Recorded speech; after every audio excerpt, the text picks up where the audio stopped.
Internautes sans limite sn.com, les titres de votre récap du jour ñu daal di koy dooree fële na li ca diwaanu Touba. Triste confidence de cette femme à l'isolement au centre de traitement Darou Marnane.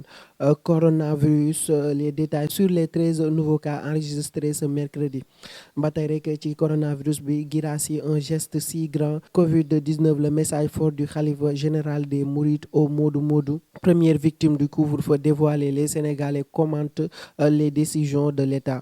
Italie, des Sénégalais infectés par le Covid-19. Couvre-feu, retournement de situation encore, la police chassée par la population. Couvre-feu, la réaction étonnante, surprenante de Maître Assane Dioma Ndiaye sur l'attitude des forces de sécurité. Covid-19, hygiène publique, la brigade de l'environnement démantèle une usine de fabrique de glace à la Patte d'Oie. Mariage, baptême, course d'âne à Touba, une dizaine de déviants menottés. Covid-19, le mari enregistre ses 2 premiers cas importés.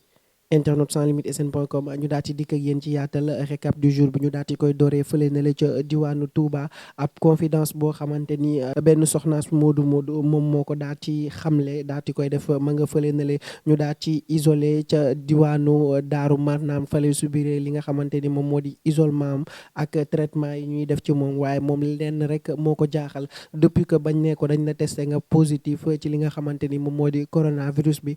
Nee na li ko jaaxal rek moom nee na elle ne présente aucun symptôme boo xamante ni Covid-19 la. loolu moom moo ko gën a étonné. bokk na ci leneen loo xamante ni tamit nee na bénéficié wul benn yoon benn traitement bu spécifique boo xamante ni médecin yi jox nañ ko pour moom mu mën a xam que ni dafa am li nga xamante ni moom moo di coronavirus bi. nee na loolu rek moo ko jaaxal ci feebar bi. nee na elle est dans une chambre boo xamante ni climatisée la, am na télé, am na frigo, am na lépp. te mi ngi yor téléphone am aussi di wax appel vidéo ak ñi nga xamante ni ñoom ñoo di sa famille.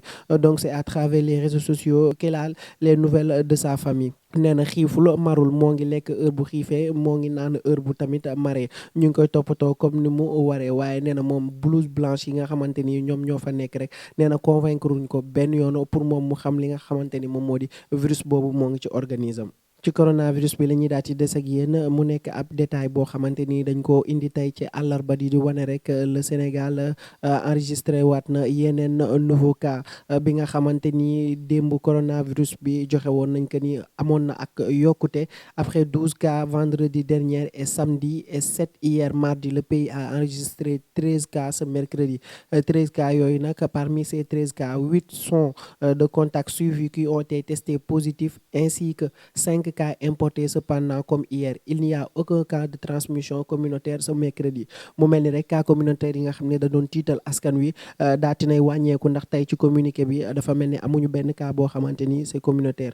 ñu daat ci ajouté waat patient yoo xamante ni testé nañ leen 2 fois négatif, waaye dañ leen a déclaré guéri, dinañ ñibbi fii ak ay jëmmi jamono, ce qui porte à 9 le nombre de guéris au Sénégal. Actuellement kon mën nañ jàpp ne 90 personnes sont sous traitement. ba tey ci coronavirus bi la ñuy daal di desaat ak yéen ki nga xamante ni moom moo di Guirassy daal di def ab geste bu noble, maanaam def ab vidéo wax ak askan wi nga xamante ni xam nañ ko ci li nga xamante ni moom la doon yëngu.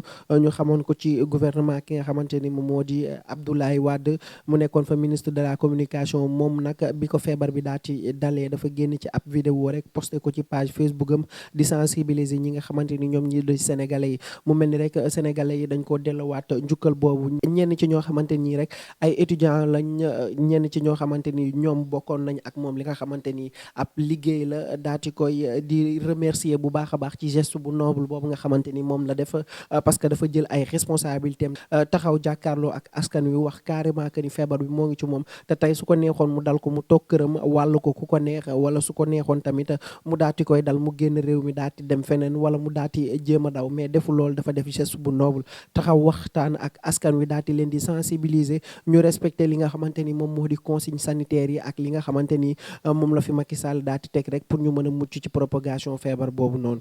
ba tey rek Covid-19 bi, le message fort du khalife général des Mourides Serigne Mountakha Mbacké, moom nag daati nay wax ay kàddu yëkkati ko dénk ko ki nga xamante ni moom moo di Serigne Bass Abdou Khadre mi nekk porte parole am. mu daati exprimer wu rek ci situation pays bi nga xamante ni augmentation quotidienne des nombres de personnes touchées par le Covid-19. mu daal di lancé waale ab message bu fort a fort au Sénégalais de l'extérieur. moom nag lu mu xamle nee na mi ngi leen di encourager bu baax a baax te xam na ni actuellement li nga xamante ni moom moo dal Sénégalais de l'extérieur ya nekk fële na le lu métti la. nee na nag mi ngi leen di ñaanal yàlla muccal leen ci pandémie boobu nga xamante ni moom moo fa am. waaye rek mi ngi ñaaxaat rek ña fa nekk tamit di leen wax ci li nga xamante ni moom la contexte islam daati xamle ci épidémie bi nga xamante ni mi ngi continuer di law foofu noonu ca diwaanu Europe ak fi nga xamante ni moom moo di ca diwaanu Sénégal. nee na képp koo xamante ni rek ñëw nga fii nii nga nekk fi te feebar boobu noonu di fi law nee na bis boo fi yegsee rek ngalla na nga dem rek ñu defal la li nga xamante ni moom moo di test bi ñu dépister la rek bu baax a baax xool ndax jàngoro jooju noonu mi ngi ci sa yaram waaw wala déet. waaye Serigne Mountakha Mbacké dafa mel ni rek yamul foofu mi ngi remercier di féliciter en même temps la communauté musulmane les talibés et particulièrement la famille de Serigne Fallou yi nga xamante ni dañoo respecté woon son ndigal muy sur la célébration du Kazu Rajab yi nga xamante ni dafa waxoon rek na ku nekk toog sa kër daati ko fay def ñoom ils sont restés chez eux ils ont lu le Coran et fait des prières comme ni mu leen ko sante woon rek ndigal boobu noonu lañ ko toppee. sëñ bi nag mi ngi leen di remercier bu baax a baax ci ndigal boobu noonu ñu ko nangul. Première victime du couvre-feu dévoilé, les Sénégalais commentent les décisions de l'État ginnaaw bi nga xamante ni Macky Sall daal dinay déclaré couvre-feu démb ci talaata ji. Sénégalais yu bëri dañ ci doon addu di wax que ni ànd nañ ci dogal bi nga xamante ni moom la Macky Sall daal di jël. waaye ñu bari bañ ko doon wax au micro de Sans Limites dafa mel ni rek bàyyiwuñ woon xel benn yoon ci jëy yi nga xamante ni couvre-feu boobu noonu mën na ko jur. ndax démb ci guddi boo xoolee bëri woon na ay ñaawteef yoo xamante ni couvre-feu bi moom moo ko daal di sabab. ñu daal di jàll ak yéen ca diwaanu Italie yi nga xamante ni des Sénégalais lañ fa wax dañoo infecté ci li nga xamante ni moom moo di Covid 19 bi. Le bilan des Sénégalais d'Italie infectés par le coronavirus s'allonge après celui contaminé à Brescia. 2 nouveaux cas de coronavirus ont été postés positif ca fële nga xamante ni moom moo di Livorno ak Santa Croce, dirigé par Pape Abdoulaye Sall mi nga xamante ni moom lañ fa teg. moom nag moom moo xam ne loolu muy wane rek ni ñetti cas fi mu toll nii ay Sénégalais de l'extérieur am nañ li nga xamante ni moom moo di coronavirus fële na la ca diwaanu Italie. couvre-feu retournement de situation fële nga xamante ni moom moo di ca diwaanu Ngor. mu mel ni rek policiers ya dañ fa wàccoon démb di xoqatal askan wa nga xamante ni ñoo fay yeewoo. waaye rek tardé wuñ benn yoon wane ak fipp ci kaw policiers yi nga xamante ni dañ leen doon jéem a dóor démb fële na la ca diwaanu Ngor. mu nekk ay vidéo yoo xamante ni ñoo ngi koy partagé fépp ci réseaux sociaux yi muy wane ay ñaawteef yoo xamante ni rek doon nañ ko def fële na la ca diwaanu Ngor ba askan wa fa yeewoo daati fipp ca kaw policiers yi. couvre-feu, la réaction étonnante surprenante de maître Assane Dioma Ndiaye. moom nag mi nga xamante ni génn na tey la Ligue des Sénégalais des droits de l'homme daati dénoncer li nga xamante ni moom moo di attitude des forces de sécurité yi démb bi ñu wàccee ci dëkk bi rek suite au couvre-feu.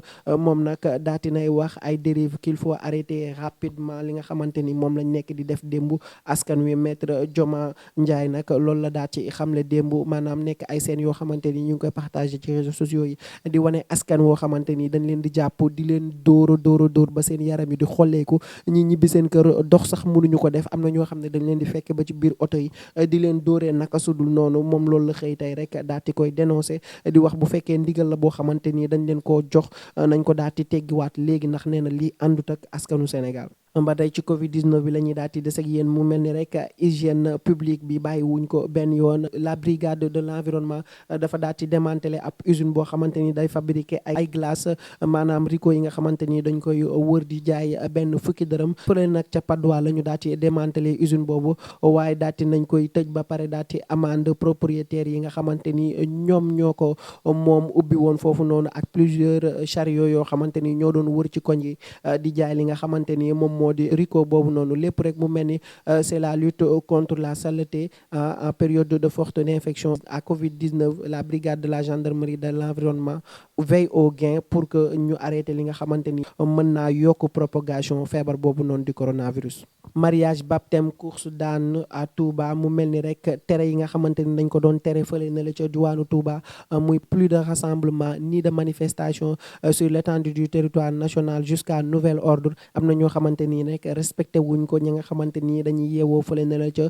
diwaanu Touba ba n'empêche que am na ñoo xamante ni rek jàpp nañ leen ci ba appliqué fa ay règles yoo xamante ni ci seen kaw la ñu ci bari daati nañ leen di yóbbu amaan leen ba pare daati leen mettre en garde à vue. beneen xibaar bi ñu daati jot rek ci Covid 19 bi mu mel ni que Mali daati nay enregistré ñaari cas importés communiqué du gouvernement de la République du Mali sur les premiers cas du coronavirus ñoom nag ñoo ko daati xamle ne nañ conformément à son engagement de tenir régulièrement informer l'opinion nationale et internationale sur l'évolution de la situation épidémiologique au Mali. ñu xamle que ni démb ci mardi bi dans la nuit du mardi 24 mars 2020 les services de santé ont enregistré 2 cas testés positifs au coronavirus Covid-19. Il s'agit de 2 personnes de nationalité malienne rentrées de France le 12 et 16 mars 2020. Le premier cas est une dame de 49 ans résidant à Bamako. Le deuxième cas est un homme de 62 ans à Kayes. ñoom nag loolu lañ daati xamle ci seenu communiqué di xamle rek ni actuellement Mali daati nay enregistré ñaari cas yoo xamante ni c'est importé. mu mel ni rek ñi nga xamante ni seen loxo jot na seen digg ginnaaw ñu doon dimbali askan wi ci lutte contre le coronavirus ràññee nañ ci ay woykat ràññee nañ ci tamit ay footballeur international ku ci xamel ni Sadio Mané ki nga xamante ni moom moo di Diao Baldé rek daati nay ñëw feelu ko mu nekk un joueur de Monaco mu contribuer à hauteur de 11 millions francs CFA moom nag loolu la daati participer rek pour ñu daati xeex feebar boobu nga xamante ni dugg na fii di ci réewum Sénégal mu di coronavirus. Ouf de soulagement pour les 43 Sénégalais bloqués à New York mu mel ni rek lu toll ci 43 Sénégalais yi dañ leen bloqué woon fële nga xamante ni moom moo di ca diwaanu New York contexte marqué par les restrictions liées à la maladie du coronavirus ñoom nag ñu doon ñaan à ce que Macky Sall taxaw ci pour ñu delluwaat fi nga xamante ni moom moo di seen pays d'origine mu mel ni rek un vœu exaucé par le président Sall qui a répondu favorablement à l'appel des 43 Sénégalais d'embarquer à l'aéroport Kennedy de New York. Ils sont rentrés à Dakar hier soir à bord d'un vol de la compagnie Delta.